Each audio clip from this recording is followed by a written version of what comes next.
Dialah salah satunya kos yang saya lihat daripada permulaan perlawanan sampai ke final, semua jaringan, semua gol pasti itu Pak Indra Safri ni akan sujud syukur. Tidak pernah saya lihat lagi mana-mana kos begitu di dalam dunia ini, guys. Pak Indra inilah salah satunya yang saya lihat setiap kali gol, setiap kali mendapat jaringan daripada anak-anak buahnya, dia akan sujud. Biasanya kita lihat player yang akan sujud syukur apabila menjadikan gol, tetapi tidak. Ini yang berlaku kepada Pak Indra, yang lain daripada yang lain yang saya lihat. Rozul Channel.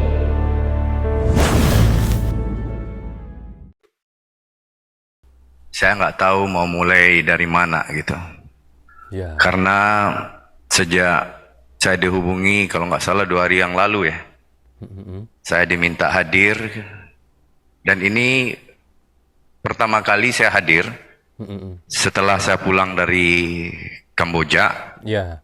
Dan awalnya saya nggak ada keinginan untuk hadir karena pertama capek, dan saya baru sampai di Jogja. Ya, capek guys ya. Siap-siap packing mau berangkat besok umroh. Oh. Tapi saya searching, Pak. Pak Beni hebat, Pak Beni. Tepuk tangan untuk Pak Beni. Ya. Orang baik akan berkumpul dengan orang-orang baik. Saya yakin benar, itu. Benar. Yakin. Dan Orang saya baik akan bertemu putuskan. orang baik, ya. Begitu juga jodoh. Orang yang baik, guys, lelaki yang baik pasti akan bertemu dengan isteri yang baik. Perempuan yang baik akan bertemu dengan suami yang baik. Begitulah. Saya hadir di sini, dan alhamdulillah memang saya ketemu dengan orang-orang baik dan orang-orang hebat yang ada di ruangan ini. Sehari saya dengar, guys. Kalau bismillah kita benar, kerja cerdas dan kerja keras, Ya. pantang menyerah, dan selalu berdoa ke Tuhan. Amin. Tuhan bilang, pasti sukses katanya. Kenapa ini saya sampaikan? Mudah-mudahan tenaga kerja yang akan berangkat ini pun sudah dari anak-anak yang memang secara kriteria-kriteria yang ditetapkan oleh BP 2MI sesuai dengan kapasitas dan kompetensi masing-masing. Percayalah, kalau tidak ada dusta di antara kita, pasti nanti akan sukses. Itulah mental seorang pelatih, guys, ya, yang benar-benar jujur bagi saya lah. Inilah Karena mental saya seorang percaya pelatih. Tuhan. Tuhan bilang, kalau umatku katanya ikhlas dalam mengerjakan sesuatu, saya ganti lebih baik. Allahu Akbar. 17 bulan saya tidak pernah bicara ke media. Saya tidak pernah kasih tahu family saya di rumah. Di kampung halaman nggak pernah tahu. Ya. Yang tahu hanya saya, istri saya, dan Allah. Tidak pernah saya mengeluh. Dan saya hanya mengeluh di malam hari, Tuhan, tolong pengorbanan saya ini dibalas sesuai dengan kehendak-Mu. Bukan kehendak kita, sesuai dengan kehendak-Mu. Kita boleh nggak punya nafsu, punya keinginan lebih besar. Harus punya keinginan lebih besar. Tuhan, cuman itu Tuhan, saya bilang. Sebelum saya berangkat umroh waktu itu ke Masjidil Haram, di koran, bayangkan tim yang saya bangun dengan melakukan belusukan dan mencari pemain sendiri. Terbentuklah tim Evan Dimas CS itu, dan saya sudah keluar di media. Indra Safri akan diganti oleh Blanco, pelatih yang gagal di senior waktu itu, dan akan menggantikan saya. Bayangkan bagaimana perasaan saya waktu itu. Mau diganti. Begitu saya sampai di Masjidil Haram, saya tahajud di depan pintu Ka'bah. Tuhan, tolong kembalikan tim nasional U19 yang saya bentuk dengan ikhlas, Tuhan. Dan Tuhan pasti tahu apa kerjaan saya. Dan saya tuntut itu ke Tuhan, tolong kembalikan. Ya. apa yang terjadi coba? Begitu saya selesai umroh, saya sampai di Cengkareng, saya ditunggu oleh Pak Lanyala Mataliti dan Pak Joko Dirono dengan kontrak 5 tahun dan nilai 5 kali lipat.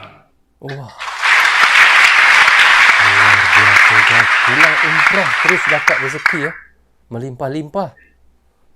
Kita harus hebat secara duniawi ya. Perlu belajar ya. Tapi Indonesia tidak butuh diajar. Kalau diajar apa yang dia mau, apa yang mereka mau yang dia lakukan di sini. Tapi kalau belajar apa kekurangan kita, apa yang kita butuhkan, itu yang kita pelajari. Oleh sebab itu berangkat ke Korea. Saya 3 tahun kerjasama dengan Sintayong. Ada hal-hal yang baik dari dia, tiru. Dan tonjolkan apa yang baik dari kita. Jangan sampai karena dapat duit di situ, Indonesia kita hilang. Jangan. Saya ada diusulkan sama orang kemarin, karena saya dari pertandingan pertama sujud syukur. Dan anak-anak begitu santun cium tangan wasit dan lain sebagainya. Nggak perlu kayak gitu katanya. Dan saya tolak mentah-mentah. Saya mau menunjukkan keindonesiaan Indonesia ke negara lain. Dialah salah satunya coach yang saya lihat daripada permulaan perlawanan sampai ke final, semua jaringan, semua gol pasti itu Pak Indra Safri ni akan sujud syukur. Tidak pernah saya lihat lagi mana-mana coach begitu di dalam dunia ini guys. Pak Indra inilah salah satunya yang saya lihat setiap kali gol, setiap kali mendapat jaringan daripada anak-anak buahnya, dia akan sujud. Biasanya kita lihat player yang akan sujud syukur ya apabila menjadikan gol, tetapi tidak. Ini yang berlaku kepada Pak Indra yang lain daripada yang lain yang saya lihat.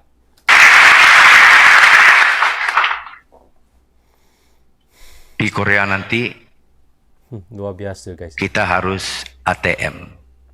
Amati, tiru, modifikasi.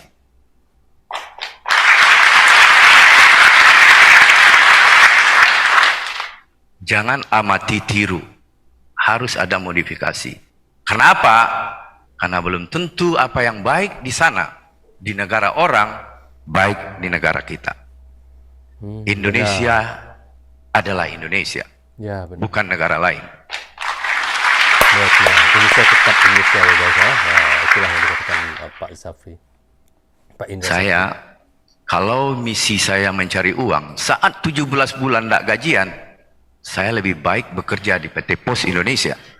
Wah. Tapi misi saya bukan itu. Misi saya adalah, saya pingin seperti kemarin, semua orang bergembira dan bangga akan bangsanya dan turun ke jalan. 17 bulan tanpa gaji guys untuk mendidik player-player yang ada ya. Bayangkan ya.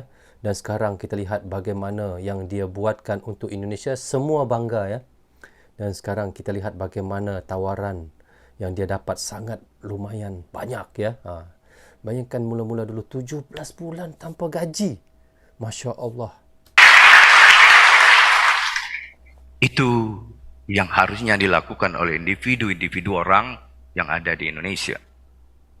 Sesuai kapasitasnya, sesuai kemampuannya, lakukan yang terbaik untuk negara. Selamat jalan untuk semua para pekerja. Percayalah, apa yang dilakukan, apa yang kalian lakukan adalah untuk kebanggaan negara. Jangan takut ke Korea. Kita pernah mengalahkan Korea dan meluluh lantakkan Korea di GBK tahun 2014. Bayangkan, negara saya hanya ingin mengalahkan Korea, dibilang sombong dan takabur.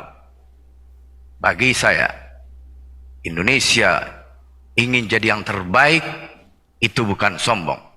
Kalau kita ingin mengalahkan Korea, ingin mengalahkan apapun, itu adalah optimisme.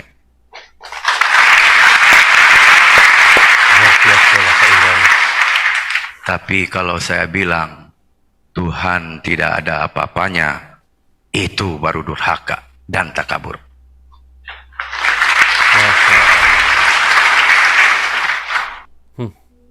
Terahmat. Apa yang saya sampaikan sebelum final, saya rencana tadi mau bawa videonya. Saya bilang apa yang kalian takutkan dengan Thailand. Coba apa? Thailand itu pun belum pernah juara dunia. Apa yang kalian takutkan? Ya, benar. Benar Kenapa juga, ya? takut dengan Thailand? Tidak pernah juara dunia juga kok. Dan alhamdulillah, begitu pemain masuk lapangan bisa dilihat di TV.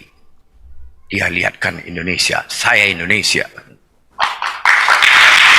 Ya, itu kata-kata semangat untuk Skill penting iya. untuk player-playernya. Kemampuan taktikal dan kecerdasan iya. Fisik iya. Tapi jauh lebih penting mental.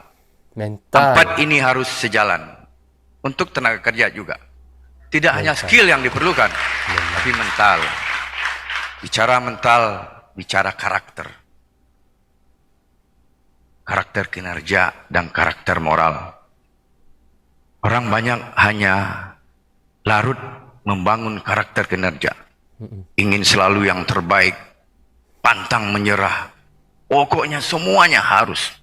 Tapi lupa karakter moral, disiplin, menghormati orang lain, Ya, respect, benar, respect, dan yang disiplin. terakhir selalu sambung hubungan baik kita dengan Sang Pencipta. Terakhir saya tutup. Kenapa ini penting? Hubungan baik dengan Tuhan. Saya diizinkan Allah ketemu dengan Pak Profesor B.J. Habibie 2 kali. Wah. Ada 2 hal yang saya sampaikan kepada saya. Pak Coach katanya, dia panggil Pak Coach Pak. Saya cerita sepak bola ke beliau hanya 5 menit, setelah itu dia take over. Dia kuliahi saya Pak, kayak saya mahasiswa itu Pak. Padahal dia tidak orang bola gitu. Saya terpaksa mendengar 1 jam, dia bercerita tentang sepak bola. Kalau Pak Coach pingin maju sepak bola Indonesia, lakukan 2 hal katanya. Libatkan ilmu pengetahuan dan teknologi dan sport science. Tapi ada yang jauh lebih penting dan itu saya pegang sampai sekarang. Orang berhasil skill dalam tanda kutip hanya 20% Pak Coach katanya. 80% mental dan spiritual. Mental dan spiritual. Setelah saya review Pak Beni, pertandingan-pertandingan saya termasuk pertandingan SEA Games ini. Allahu Akbar. Benar adanya. Saya pernah tertinggal dari Qatar di GBK 6-1. Saya hanya minta ke Tuhan, tolong Tuhan, malu bangsa kami Tuhan. Jadi 6-5 Pak. Kemarin hanya doa saya begitu, tolong Tuhan, 32 tahun kami nggak juara. Tolong Tuhan. Tak perlu pakai Rabbana Atina fi dunia nanti terlalu lama. Curhat aja ke Tuhan. Kami pingin Tuhan. Kan Tuhan tahu saya ada bekerja ikhlas. Saya kerja keras. Ya. Mohonlah doa saya Tuhan. Dikabulkan kok. Saya tutup pertandingan final yang tahun 2013. Masih ingat? Indonesia lawan Vietnam. Saya menurunkan pemain waktu itu 2 kali 45 menit. Saya diskusi dengan para pelatih. Pemain-pemain yang turun 11 itu adalah yang terbaik menurut saya. Skill yang terbaik. Apa yang terjadi coba? 2 kali 45 menit main draw 1-1. Perpanjangan waktu saya ganti Dimas Mungkli Sadining dengan Dimas Derajat untuk bisa menang. Tetap 1-1. Berlanjut penalti Pak 5-5. Sebelum saya tentukan orang penalti 5-5, saya latihan dulu di Stadion Jonggolo. 5 penendang terbaik. Evan Dimas setiap menendang masuk di latihan. Zulfiandi setiap menendang masuk di latihan. Tapi apa yang terjadi coba? Evan Dimas dan Zulfiandi nggak gol. Skor draw. Yang ke-6 nanti bisa dilihat di YouTube. Indonesia Vietnam penalti panggil. saya juga nunjuk Pak Benny. Vietnam masuk, Indonesia masuk. Yang ketujuh saya menunjuk, dengan sombongnya saya tunjuk. Indonesia nggak masuk, Vietnam ikut-ikut nggak masuk dia. Yang kedelapan, saya menunjuk. Vietnam nggak masuk, kita juga nggak masuk. Masih draw. Disitulah saya rendahkan diri saya serendah-rendahnya. Tuhan maafkan saya. Tolong siapa penendang yang ke-9 Tuhan. Dan saya bangkit. Apa yang terjadi coba? Ilham Udin yang di latihan tidak pernah masuk dan dia menunjuk dia yang akan menendang. Coba. Ini real, ini kenyataan. Bapak bisa bayangkan ada orang yang secara skill ada hubungan dengan Pak Habibie tadi. Dia nggak masuk dalam kriteria.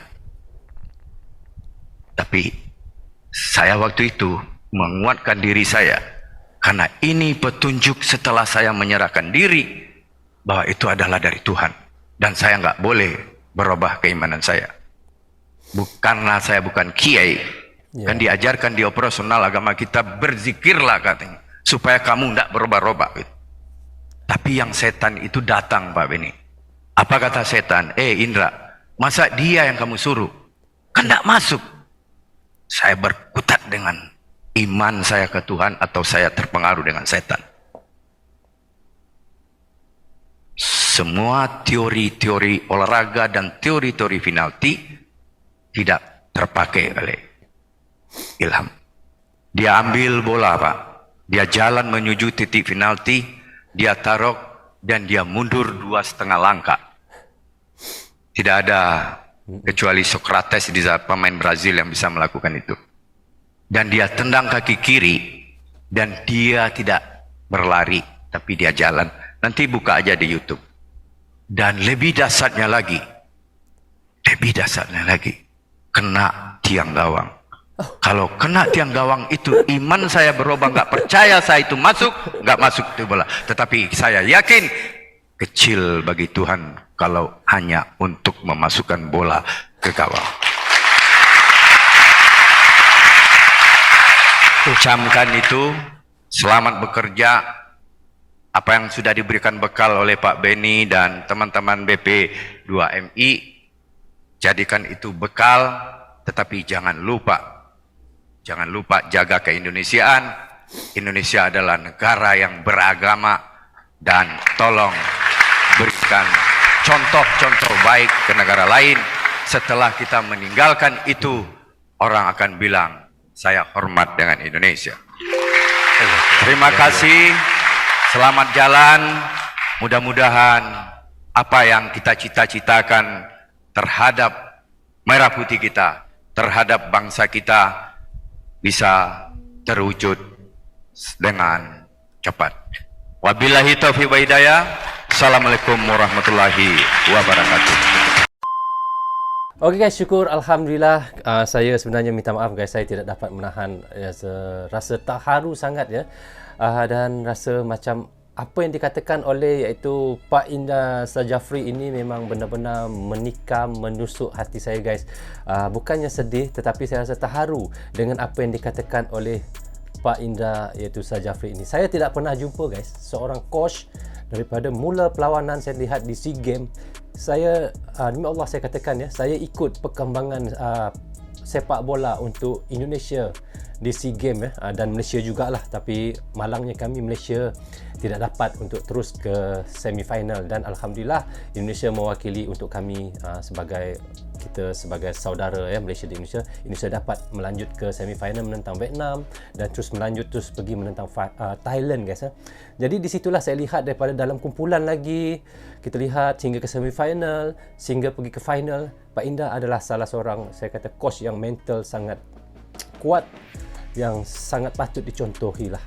Kerana saya tidak pernah melihat seorang pelatih yang begitu benar-benar berdisiplin, sangat rajin, mental yang sangat kuat dan seorang yang benar-benar ikhlas untuk mendidik player-playernya menjadi seorang yang terbaik.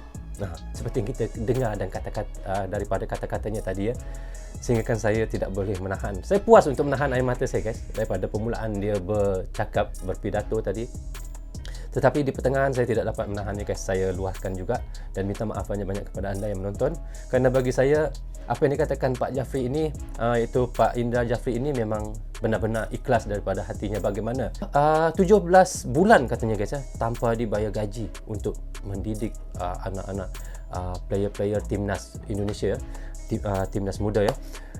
Bayangkan ya, selepas itu apabila dia pulang daripada umrah, dia mendapat perkabaran yang sangat baik dan diberi kontrak untuk melatih player-player timnas muda dan hingga diberikan 5 kali lipat.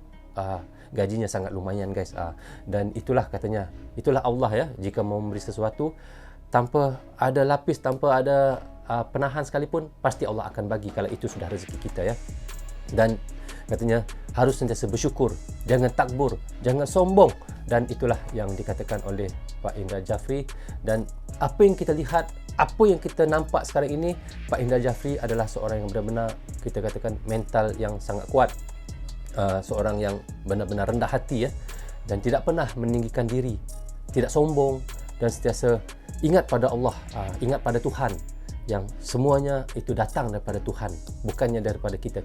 Kita boleh untuk bercita-cita sangat tinggi, kita boleh untuk terus menghadapi ataupun untuk impikan segala perkara yang di luar kemampuan kita, tetapi semuanya atas izin Allah. Jika izin Allah, Allah menentukan, kata Allah itu adalah untukmu, itulah dia, tidak ada kurang sedikit tu. Itulah yang dipercayai oleh Pak Indra Jafri. Dan memang benar, guys, kita lihat bagaimana pengorbanannya dia mendidik itu timnas muda ya hingga sekarang ini dan berjaya selama 32 tahun, guys. Yang saya sangat sedih itu apabila dia mengatakan selama 32 tahun Indonesia dahagakan impikan iaitu medali emas di dalam sukan si, dan alhamdulillah sekarang ini Indonesia mampu untuk mendapatkan iaitu medali emas daripada didikan iaitu atas izin Allah untuk Pak Indra Jafri dan timnas muda Indonesia. Itulah yang untuk kebanggaan rakyat Indonesia. Kita tahu, guys, walaupun ia hanya medali emas di dalam sukan si, tidak seperti ataupun pingat ataupun cup Piala Dunia ataupun apa saja ya, tetapi kita harus bersyukur dan kita harus berbangga kerana 32 tahun Indonesia mengimpikan medali emas itu, dan akhirnya hari ini pada tahun 2023 ini iaitu Pak Indra Jafri dan anak buahnya iaitu daripada timnas muda, kita lihat mereka berikan hadiah untuk Indonesia yang dahagakan selama ini iaitu medali emas. Terima kasih kepada Pak Indra juga kerana atas didikannya lah juga kita lihat timnas muda berjaya untuk mendapat medali emas, dan untuk kebanggaan rakyat Indonesia dan untuk kebanggaan saya juga di Malaysia, guys, kerana saya tahu Indonesia adalah saudara kami di Malaysia kerana mewakili untuk kita sama-sama mendapat medali emas di dalam sukan si di Kamboja. Terima kasih Pak Indra. Memang saya rasa sangat terharu dengan apa yang dikatakan oleh Pak Indra. Mudah-mudahan Pak Indra ini adalah salah satu contoh coach ataupun pelatih yang bisa dicontohi oleh mana-mana sekalipun pelatih yang ada di dalam dunia ini, guys. Dan kita tahu setiap orang pasti ada kelebihannya dan ada kelemahannya. Anggaplah kelemahan itu untuk pengajaran kita, dan anggaplah kelebihan itu adalah untuk kita berbahagi kejayaan kita kepada orang lain. Okey, rasanya sampai di sini saja untuk reaction sekali ini. Semoga manfaat untuk saya menonton dan mereaction, dan manfaat juga untuk teman-teman yang sentiasa mendukung Brozo Channel. Tanpa dukungan, tanpa tontonan teman-teman, tiadalah Brozo Channel di dalam YouTube ini. Bagi anda yang suka dengan cara saya mention, anda boleh klik butang subscribe dan klik tombol lonceng.